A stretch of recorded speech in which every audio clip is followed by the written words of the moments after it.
മഹാഭാരതം ആദിപർവം, സഭാപർവം, വനപർവം, വിരാടപർവം, ഉദ്യോഗപർവം, ഭീഷ്മപർവം, ദ്രോണപർവം, കർണപർവം, ശല്യപർവം, സൗഭക്തികപർവം, സ്ത്രീപർവം, ശാന്തിപർവത്തിലെ യുധിഷ്ഠിര പരിവേദനവും വ്യാസകൃഷ്ണ സ്വാന്തനോക്തികളും, യുധിഷ്ഠിര പട്ടാഭിഷേകവും, ഭീഷ്മരുടെ ധർമ്മോപദേശവും, ഭീഷ്മർ ധർമ്മോപദേശം തുടർന്ന് കാലത്തിൻ്റെയും ഐശ്വര്യദേവതയുടെയും ആസ്ഥാനവും, ഒടുക്കം വിഷ്ണു സഹസ്രനാമത്തിലൂടെയാണ് ശാന്തിപർവം സമാപിച്ചിരിക്കുന്നത്.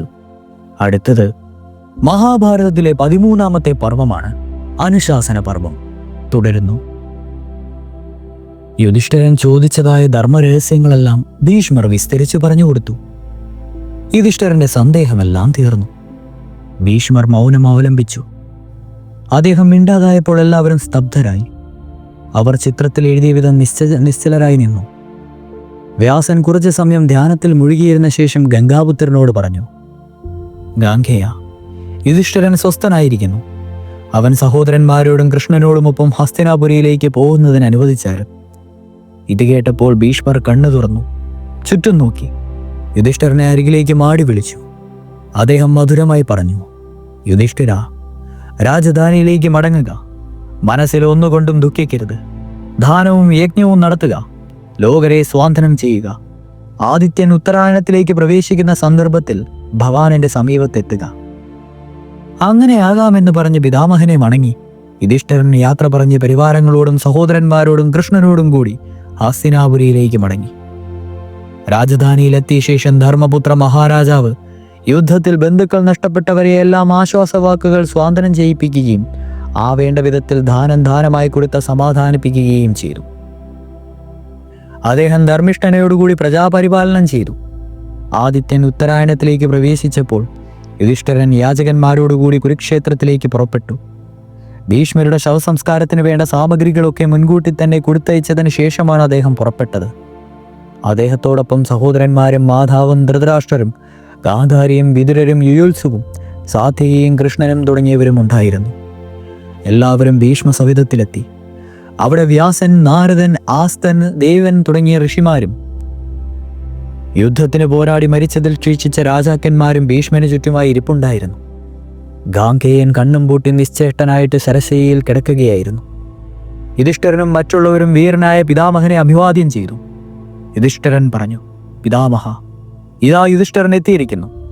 പ്രഭു, ആചാര്യന്മാരും വിപ്രരും ഋത്വക്കളും എൻ്റെ സഹോദരന്മാരും അങ്ങയുടെ പുത്രനായ ധൃതരാഷ്ട്ര രാജാവും വാസുദേവനും ഇതാ സഭാന്റെ സമീപത്തെത്തിയിരിക്കുന്നു.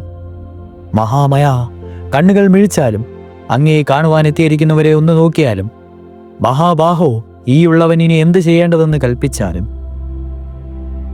ഭീഷ്മർ കണ്ണുകൾ തുറന്നു ചുറ്റും നോക്കി. തന്നെ വിട്ടുമിട്ട് നിൽക്കുന്ന ഭാരതന്മാരെ ഈ ധീരൻ കണ്ടു. അദ്ദേഹം തന്റെ കൈ ഉയർത്തി മേഘഗംഭീര സ്വരത്തിൽ പറഞ്ഞു, യുധിഷ്ഠിര, നീ വന്നുവല്ലോ. സഹസ്രാംശുവായ ദീവാകരൻ വടക്കോട്ട് യാത്ര തിരിച്ചിരിക്കുന്നു. ഞാൻ ഈ കൂർത്ത ശരശയിൽ കിടപ്പായിട്ട് 58 രാത്രി കഴിഞ്ഞു. ആ ദിവസങ്ങൾ നൂറ്റാണ്ടുപോലെ നീണ്ടതായി എനിക്ക് തോന്നി. സൗമ്യമായ മാഘമാസം വന്നു ചേർന്നിരിക്കുന്നു. ഇപ്പോൾ ശുഭലക്ഷണമാണ്. ഇന്ന് അഷ്ടമിയാണ്. ഈ അവസരത്തിൽ എനിക്ക് ശരീരം ഉപേക്ഷിക്കാം. ഭീഷ്മർ ധൃതരാഷ്ട്രരെ തൻ്റെ അരികിലേക്ക് വിളിച്ച് കുരുശ്രേഷ്ഠന്റെ അടുത്തേക്ക് ചേർന്ന് നിന്ന ധൃതരാഷ്ട്രരോട് ഭീഷ്മർ പറഞ്ഞു, അല്ലയോ കൗരവ, നീ എല്ലാ ശാസ്ത്രങ്ങളും എല്ലാ ധർമ്മങ്ങളും 4 വേദങ്ങളും അറിഞ്ഞവനാണ്. വരുവാനുള്ളതൊക്കെ വന്നു. നീ വ്യസനിക്കരുത്. പാണ്ഡുവിന്റെ മക്കൾ ധർമ്മത്താൽ നിന്റെ മക്കൾ തന്നെയാണ്. അവൾ ഗുരുശുശ്രൂഷകളാണ്. നിന്റെ മക്കൾ ദുരാത്മാക്കളായിരുന്നു. ഈർഷ്യ ബാധിച്ച ദുർവൃത്തിയായ അവരെപ്പറ്റി ദുഃഖിച്ചിട്ട് എന്ത് കാര്യം? ദുഃഖിക്കരുത്. ഭീഷ്മർ വാസുദേവനെ നോക്കി. അദ്ദേഹത്തിന്റെ മുഖം ഭക്തിപരാവശ്യം കൊണ്ട് തരളിതമായി. കൈകൾ കൂപ്പിക്കൊണ്ട് പറഞ്ഞു, ഭഗവാനെ, ദേവദേവേശ, അങ്ങയ്ക്ക് നമസ്കാരം. പുരുഷോത്തമ, നീ ആരംഭമായിട്ടുള്ള പാണ്ഡുപുത്രന്മാരെ ഭവാൻ കാത്തുരക്ഷിച്ചാലും. ദുർബുദ്ധിയും മന്ധനുമായ ദുര്യോധനോട് അന്ന് ഞാൻ പറഞ്ഞു, കൃഷ്ണൻ എവിടെയുണ്ടോ അവിടെ ധർമ്മമുണ്ട്, ധർമ്മം എവിടെയുണ്ടോ അവിടെ വിജയമുണ്ട്. വസുദേവൻ വഴിയായ ഉണ്ണി, നീ പാണ്ഡുപുത്രന്മാരുമായി യോജിക്കുക. സന്ധിക്ക് തക്ക മുഖ്യമായ കാലമാണിത്. ഞാൻ വീണ്ടും വീണ്ടും ഇത് പറഞ്ഞു. എൻ്റെ വാക്ക് ഈ ദുഷ്ടൻ അനുസരിച്ചുമില്ല. എന്തുണ്ടായി? ഈ ഭൂമിയാകെ മുടിച്ചു. പിന്നെ അവനും അവസാനിച്ചു. കൃഷ്ണ ഭഗവാനെ, ഞാൻ അറിയുന്നുണ്ട് നീ പരമാത്മാവാണ്, സനാതനമാണ്. ഭഗവാൻ എനിക്ക് അനുജ്ഞ നൽകിയാലും ഞാൻ എൻ്റെ ദേഹം ഉപേക്ഷിക്കട്ടെ. പരസൽഗതി പോകുവാൻ അങ്ങനെ അനുഗ്രഹിച്ചാലും ഞാൻ പോകട്ടെ. ചന്താമരാക്ഷനായ കൃഷ്ണന്റെ നയനങ്ങൾ വിടർന്നു. അദ്ദേഹത്തിന്റെ വദനാരവിന്ദം കരുണസരേതം നിറഞ്ഞ ആർദ്രമായി അദ്ദേഹം പറഞ്ഞു, ഗാംഗേയ, മഹാമയ, ഭവാനെ പോകുവാൻ അനുവദിക്കുന്നു. നീ വസുക്കളിൽ ചെന്ന് ചേരുക. മഹാദ്യുതേ, ഈ ലോകത്തിലെ യാതൊരു പാപവും ഏശിയിട്ടില്ല. രാജഹർഷി, ഭവാൻ പിതൃഭക്തനാണ്, മാർക്കണ്ഡേയ തുല്യനാണ്. മൃത്യു ഭവാന്റെ അനുസരണത്താൽ മൃത്യുവിനെ പോലെ കാത്തു നിൽക്കുകയാണ്. ഭീഷ്മരുടെ മുഖം വികസിച്ചു. അവിടെ ശാന്തിയും സമാധാനവും കളിയാടി. അദ്ദേഹം എല്ലാവരോടുമായി വിട ചോദിച്ചുകൊണ്ടുള്ള രീതിയിൽ തൻ്റെ അന്ത്യയാത്രാമൊഴി പറഞ്ഞു. ഞാൻ പ്രാണൻ ത്യജിക്കുവാൻ ഇച്ഛിക്കുന്നു. നിങ്ങൾ എന്നെ അതിനനുവദിച്ചാലും നിങ്ങൾ എപ്പോഴും സത്യത്തിൽ ഉറച്ചു നിൽക്കണം. സത്യമാണ് ഏറ്റവും വലിയ ഫലം. ഇന്ദ്രിയ മനോബുദ്ധികളെ അടക്കി തപോനിഷ്ഠന്മാരും ധർമ്മനിഷ്ഠന്മാരുമായി നിങ്ങൾ ജീവിക്കുന്നു. ഭീഷ്മാചാര്യന്റെ കണ്ണുകൾ എന്നേക്കുമായി അടഞ്ഞു. അദ്ദേഹം പ്രാണനെ മേലോട്ട് കയറ്റുവാൻ തുടങ്ങി.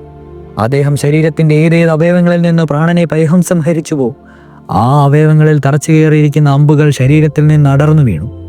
കുറച്ചു സമയം കൊണ്ട് ശരീരത്തിലുണ്ടായിരുന്ന അമ്പുകളെല്ലാം ഒന്നൊന്നായി കൊഴിഞ്ഞു വീണു. ഇത് കണ്ട് ദേവാസുരന്മാർ പോലും ആശ്ചര്യപ്പെട്ടു. യുധിഷ്ഠിരാദികളും കൃഷ്ണനും വ്യാസമുനികളും അത്ഭുതം കൂറുന്ന മിഴികളോടെ ഭീഷ്മരെ നിർമോഷരമായി നോക്കി നിന്നു. ഭീഷ്മരുടെ മൂർധാവിൽ നിന്ന് കൊള്ളുമീൻ പോലെ ഒരു തേജസ് ആകാശത്തിലേക്ക് ഉയർന്നു പൊങ്ങി. അത് ക്ഷണനേരം കൊണ്ട് അന്തർധാനം ചെയ്യുകയും ചെയ്തു. അപ്പോൾ ദേവാനന്ദുപുകൾ മുഴുകി ആകാശത്ത് നിന്ന് പുഷ്പവൃഷ്ടി ഉണ്ടായി. ഇപ്രകാരം ശന്ധനു ആനന്ദനായ ഭീഷ്മർ കാലത്തോട് യോജിച്ചു. ഭരതന്മാരുടെ കുലദ്രോഹനായ ധീമന്റെ ഐഹിക ജീവിതം അവസാനിച്ചു. യുധിഷ്ഠിരൻ സഹോദരന്മാരോടും വിതുരൻ, ധൃതരാഷ്ട്രൻ, യുയുത്സു എന്നിവരോടും കൂടി ഭീഷ്മരുടെ ജഡത്തെ പട്ടുവസ്ത്രങ്ങളാലും സുഗന്ധദ്രവ്യങ്ങളാലും പൊതിഞ്ഞ് ചിരയിൽ വെച്ച് ചന്ദനം, നെയ്യ് തുടങ്ങിയവ ഹോമിച്ച് ദഹിപ്പിച്ചു. എല്ലാവരും ആ ചുടലയെ പ്രദക്ഷിണം വെച്ചു. പിന്നീട് എല്ലാവരും കൂടി ഗംഗാതീരത്തേക്ക് പോയി. പാണ്ഡവരും ധൃതരാഷ്ട്രനും ഗംഗയിലിറങ്ങി ഭീഷ്മരുടെ ഉദകക്രിയകൾ ചെയ്തു. തൻ്റെ മകന് ഉദകക്രിയ ചെയ്തു കഴിഞ്ഞപ്പോൾ മാതാവായ ഭാഗീരഥി സ്വരൂപം ധരിച്ച് ജലത്തിൽ നിന്ന് ഉയർന്നു വന്നു. അവർ പറഞ്ഞു, എൻ്റെ പുത്രൻ കൗരവ വംശത്തിൻ്റെ യശസ്സംഭമായിരുന്നു.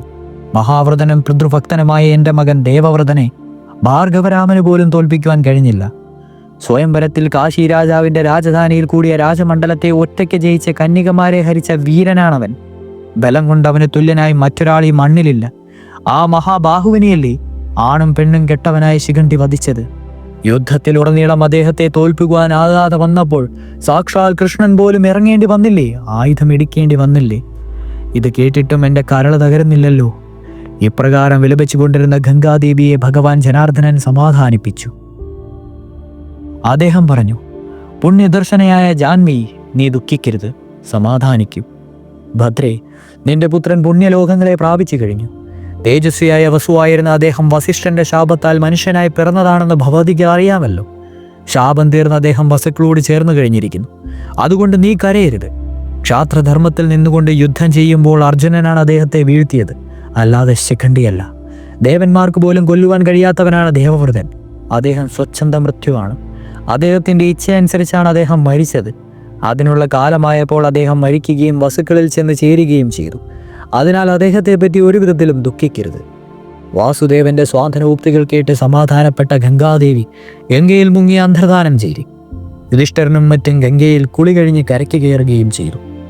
ഇതോടുകൂടി മഹാഭാരതം അനുശാസന പർവവും സമാപിച്ചിരിക്കുന്നു. ഏറ്റവും ചെറിയ പർവമായിരുന്നു അനുശാസന പർവം. അടുത്തത് മഹാഭാരതത്തിലെ 14ാമത്തെ പർവമായിട്ടുള്ള അശ്വമേധ പർവമാണ്. തുടരും.